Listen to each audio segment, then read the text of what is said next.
2022년 2월 24일 새벽 우크라이나 수도 키이우를 포함해 주요 도시를 러시아가 동시에 공격했습니다. 나토에 가입해서 러시아를 위협하려 한다며 우크라이나 동부 지역 친러 주민들을 보호하겠다는 명분을 내세웠습니다. Мы будем стремиться к демилитаризации и денацификации Украины, а также преданию суду тех, кто совершил многочисленные кровавые преступления против мирных жителей. 1991년 소련이 붕괴되고 유럽에서 처음 벌어진 무력 침공이었습니다. 총동원령으로 맞선 우크라이나는 미국과 유럽 등 국제사회의 지원을 호소했습니다. Не допоможете. Якщо ви потужно не допоможете Україні, то завтра війна постукає в ваші двері. Слава Збройним силам України! 전쟁 초기 파죽지세로 밀어붙이던 러시아는 우크라이나의 강력한 저항을 뚫지 못했습니다. Let Russians destroy our independence, destroy our cities, kill our citizens, kill our children, kill our elderly people. I made a decision to come back to Ukraine and fight. 3월부터 소강 국면을 맞던 전선은 4년을 맞는 지금까지 교착 상태입니다. 드론을 포함한 정밀 무기 체계가 전투기와 탱크의 전통적 조합을 대체했습니다. 서방 세계는 무기 지원과 제재로 힘을 보탰지만 협상 국면에서조차 우크라이나와 함께 싸워주지는 않았습니다. Well, Zelensky's going to have to get moving. Russia wants to make a deal, and Zelensky's going to have to get moving. Otherwise, he's going to miss a great opportunity. He has to move. 종전 협상은 영토 확정 문제 앞에 몇 달째 막혀 있습니다. 전쟁 4년 동안 군인과 민간인 200만 명 가까이 다치거나 사망했고 1,000만 명 넘는 난민이 발생한 것으로 추산됩니다. 국제 질서를 흔들고 현대전의 양상을 뒤바꾼 것으로 평가되는 냉전 이후 유럽 최대 규모의 전쟁은 아직도 진행형입니다. YTN 신호입니다. 전쟁 발발 4년을 하루 앞둔 현지 시간 23일, 러시아와 우크라이나는 한치의 양보 없는 공습을 이어갔습니다. 러시아군이 우크라이나 남부 물류 거점 오데사를 드론으로 공격해 5명이 숨지거나 다쳤습니다. 남부 자포리자에서도 산업시설이 러시아 드론의 공격을 받아 민간인 사망자가 발생했습니다. П'ятий рік це треба закінчувати 100%. Думки які, всіх думки, всім це вже надоїло. 우크라이나는 러시아 벨고로드 지역의 에너지 시설을 타격해 인근 주택가 전기와 난방 공급이 중단됐습니다.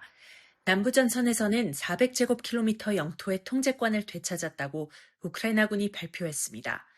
푸틴 러시아 대통령은 군을 계속 강화해 특별 군사작전을 이어가겠다는 뜻을 재확인하면서 핵전력 발전이 우선순위라고 밝혔습니다.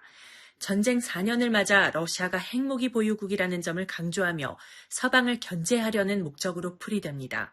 Россия сражается за свое будущее, за независимость, за правду и справедливость.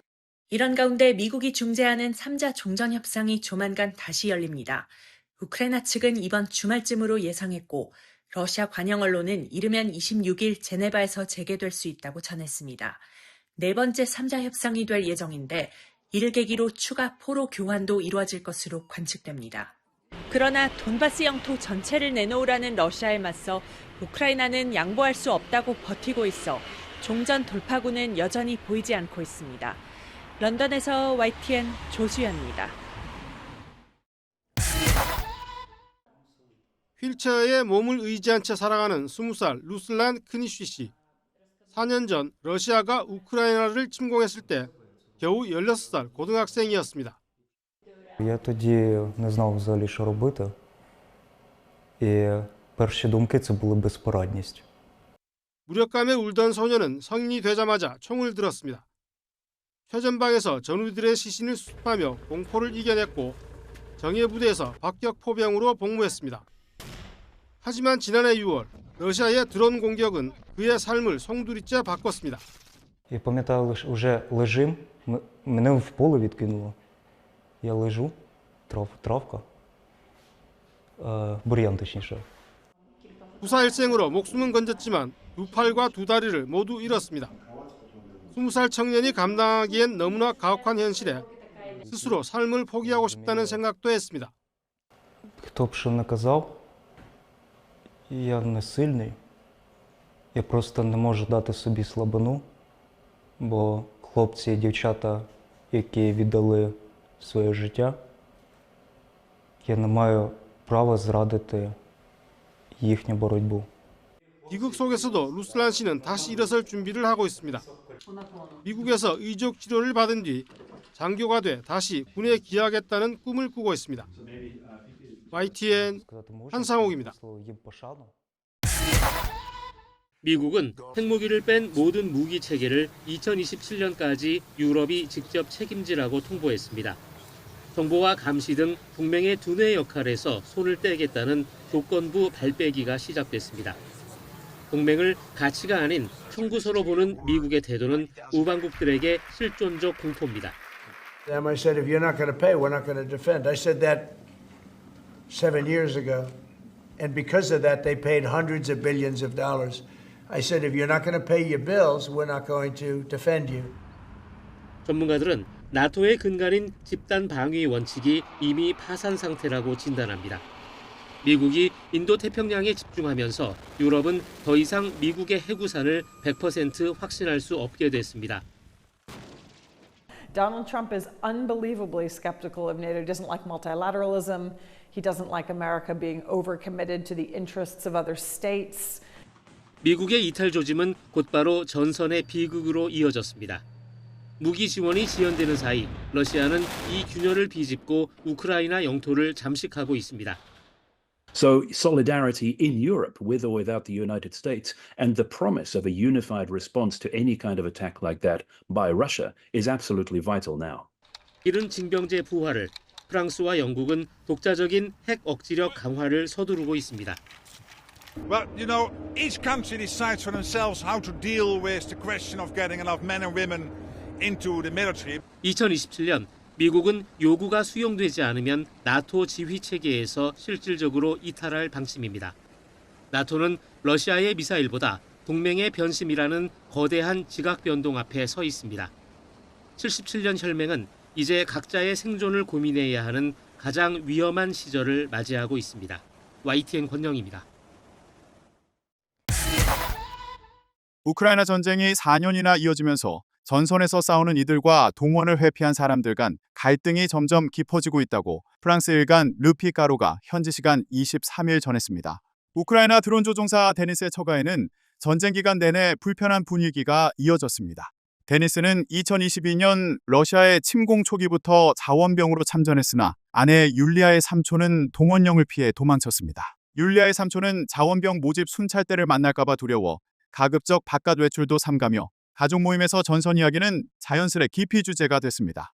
종전 협상이 교착 상태에 빠지고 전쟁이 끝날 기미를 보이지 않으면서 억눌린 분노의 증상은 곳곳에서 드러나고 있습니다.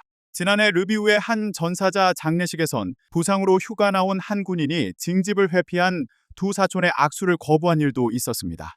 한 건설회사의 현장에선 전선에서 돌아온 근로자들과 다른 근로자들 간 싸움도 있었습니다. 이 회사의 한 간부는 참전 용사들의 원망은 도발적인 말로 변하기도 한다며 이런 상황에 대해 인사팀은 어떻게 대응해야 하는지 모른다. 아무도 이런 상황에 대비하지 못했다고 털어놨습니다. 지난달 미하일로 페도로우 신임 우크라이나 국방장관은 징집 회피자를 약 200만 명으로 추정했습니다. 이 발표 이후 군인들 사이에서 이른바 회피자들에 대한 조롱과 분노가 거리낌 없이 터져나오고 있습니다. 한 드론 조종사는 판단하고 싶진 않지만 나는 왜 여기 있고 그들은 아닌가라는 질문이 자주 떠오른다며 여기선 인력 부족으로 정상적인 교대 근무조차 제대로 못한다고 토로했습니다. 전쟁터에 가족을 내보낸 이들의 심리 상태도 비슷합니다. 남편이 전선에 나가 있다는 한 우크라이나 여성은 친구들이 남편 퇴근이 늦다고 불평하는 걸 들으면 분노가 치밀어 오른다며 나는 남편을 3, 4개월에 한 번씩 보는데 정말 힘들다고 고백했습니다. 이런 내부 균열은 전쟁이 끝난 후 우크라이나가 해결해야 할 과제 중 하나입니다.